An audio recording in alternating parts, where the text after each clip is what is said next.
এক শ্রেণীর অসাধু মজুতদার পাট শিল্পকে অস্থিতিশীল করে রেখেছে বলে $5 বিলিয়ন সম্ভাবনার বাজার $1 বিলিয়ন আটকে আছে বলে মন্তব্য করেছেন বাণিজ্য উপদেষ্টা শেখ বশির উদ্দিন।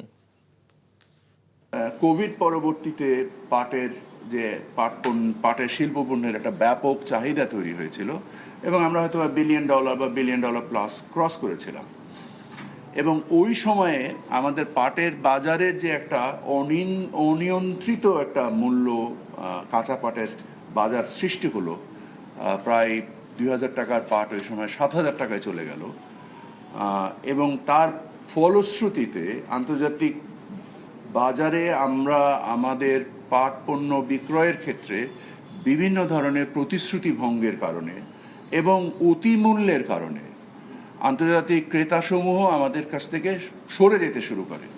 এই সরে যাওয়ার ফলস্বরূপ আজকেও আমার ধারণা যারা শিল্পপণ্য উদ্যোক্তা আছেন তারা এর এই সমস্যা গত 2-3 বছর ধরে বা 3-4 বছর ধরে ভোগ করে আসছেন। এর একটা পরিত্রাণ দরকার।